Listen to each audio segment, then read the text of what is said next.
there, and welcome to a new episode of History Sparkle, the set of videos where I provide an historical context around a certain historical period or certain literature masterpiece. Today, we're talking about England and the Vikings.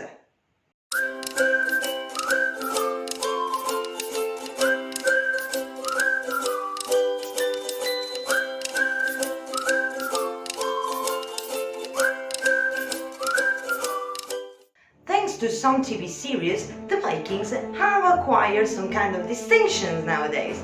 But what exactly was their relationship with England? Well, England had a turbulent and difficult period with the Vikings, so much that we know it as the Viking Age. We have the first record of a Viking invasion in England from the Anglo-Saxon chronicles that report a raid on the monastery of Lindsey, a small island on the east coast of England in 793. From then on, the Vikings continued to make regular raids targeting monasteries, most of the time for their silvers, but in general we have a report of these ruthless pirates coming from Scandinavia and using a degree of violence never seen before, until gradually the raiders began to settle down. We all know that the Vikings were the population coming from Scandinavia, now known as Denmark, Sweden and Norway. At the time of the Viking era, approximately between the 800 and 1150 after Christ, around 200,000 people left Scandinavia to settle and explore other lands. They reached Newfoundland, Canada, Greenland, Iceland, Ireland, France, Russia, Sicily and obviously England, Scotland and the islands of England. At the time we are talking about, England was divided in 5 kingdoms: Northumbria, Mercia, East Anglia, Wessex and the Celtic kingdoms. The Vikings raided and settled primarily from Northumbria and East Anglia, but then they arrived also to Kent, Wessex, Ireland, where they founded the cities of Dublin, Cork and Limerick. The advancement of the Viking in England seemed inexorable until Alfred of Wessex came along. Later called Alfred the Great, the only one to be called the Great, he was born in 849 and became King of Wessex in 871. In 877, the Danes, because they were not called the Vikings yet, had established themselves at Chippenham after having taken over Northumbria and East Anglia. According to the chronicles, all the Saxons submitted except for King Alfred, who led the attack in a different way. He first attacked from a fort in the Somerset marshes and secretly stole provisions from them until he secretly assembled an army. It was calling the feared. Every alderman was in charge of calling all of the lords and commons living in a shire to protect it. As a medieval king, this is how Alfred assembled his army. He called the feared and waited for the people to gather. Finally, Alfred defeated the Danes at the Battle of Edington. The Viking king, Guthrum, was baptized and a treaty was signed. It divided England between the Saxons and the Danes. The territory belonging to the Vikings were known as the Danelaw. Alfred's successor, his son Edward and his grandson Aethelstan, led some more battles with the Vikings, but Edward was also able to unite Scots, Welsh and people from Northumbria along with Mercia, whose queen was Aethelflaed, Alfred's daughter and widow. After a relatively long period of peace, where we see laws that were issues for all nations, Englishmen, Danes or Britons, this is a sign that tells us that England was recognized as a multi-ethnic nation.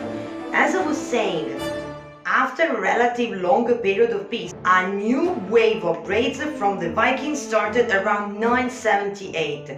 This time they came all from Denmark, and the country was already converted to Christianity, and it had been unified under Harald Bluetooth. Yeah, Bluetooth.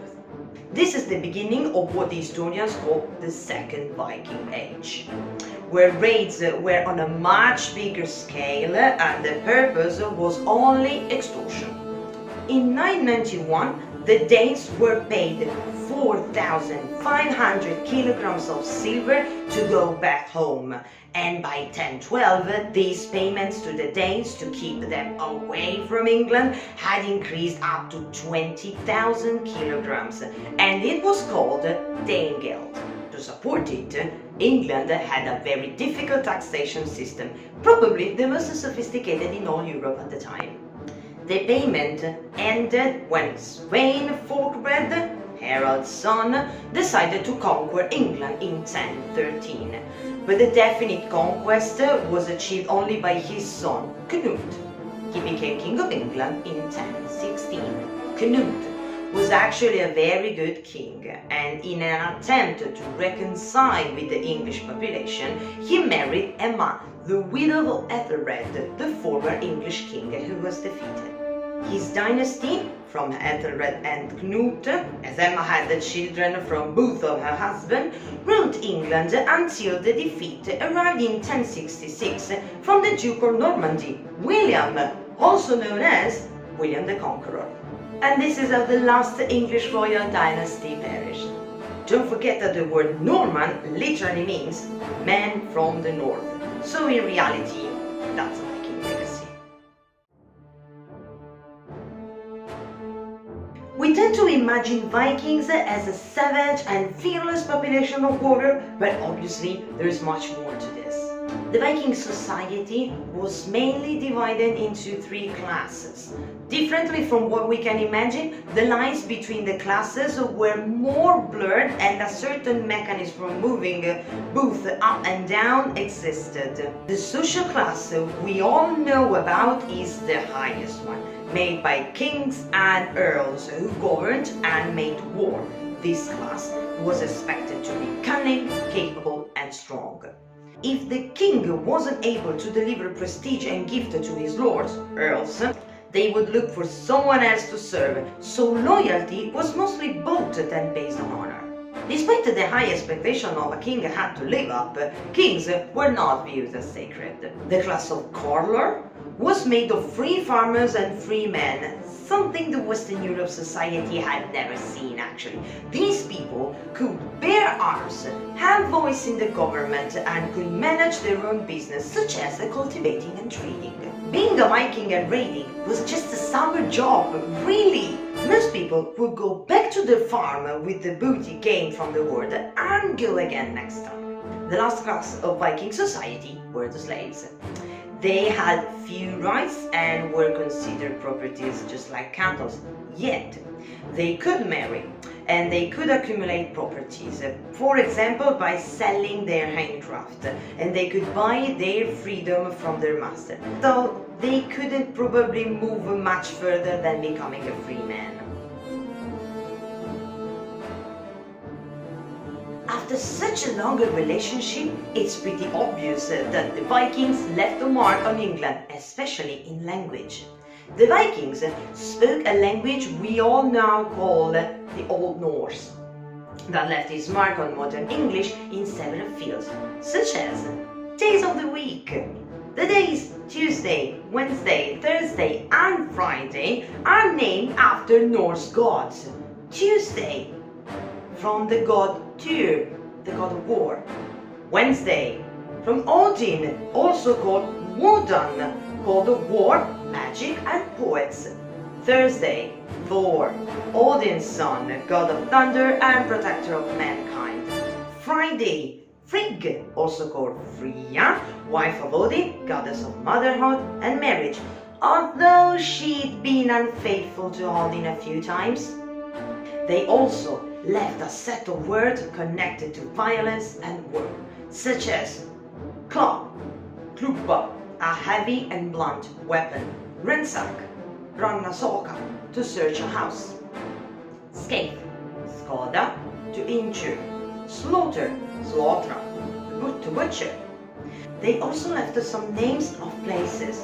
The city of York was named Ethelwich, which was difficult to pronounce from the Vikings, and they renamed it Jorvik, later called York.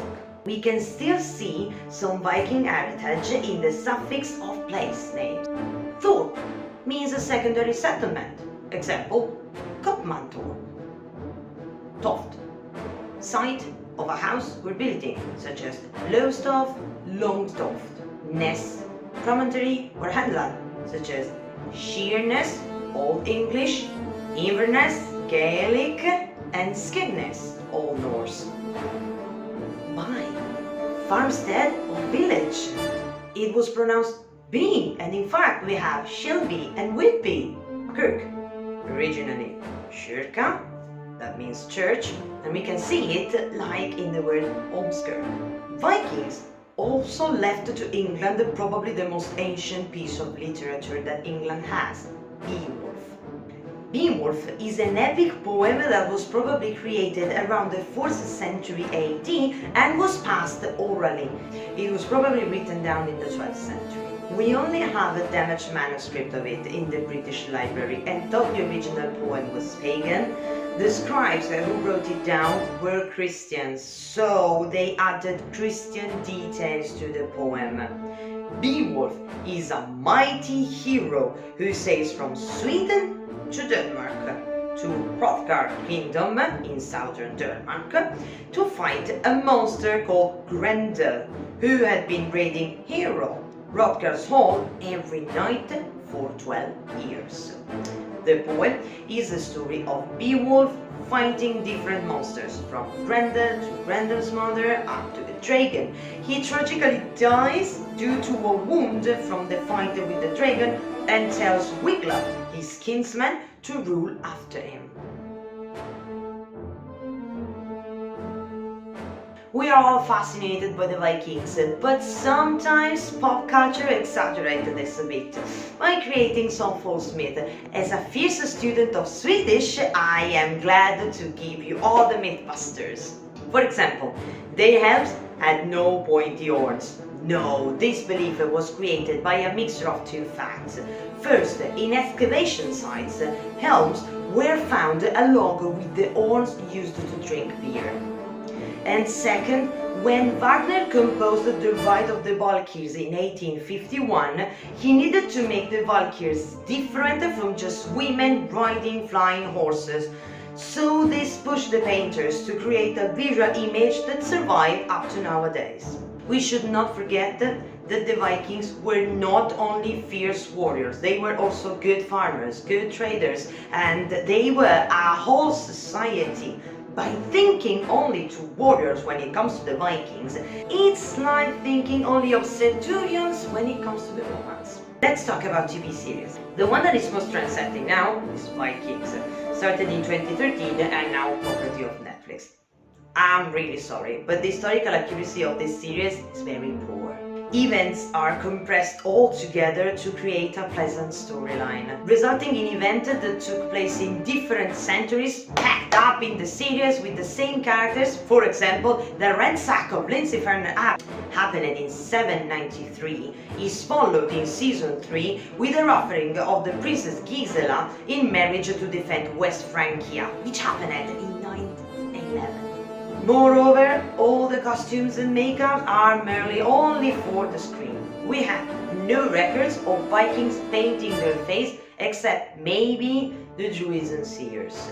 A way more accurate TV series about the Vikings is The Last Kingdom, which you can find on Netflix as well.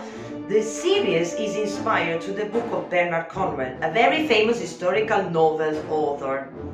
Although the protagonist, Uhtred, is not an historical person, all the king and lords depicted in the book have really existed, and their descriptions are the result of accurate researches. Though it's a bit unlikely that Uhtred had lived all those years without growing old.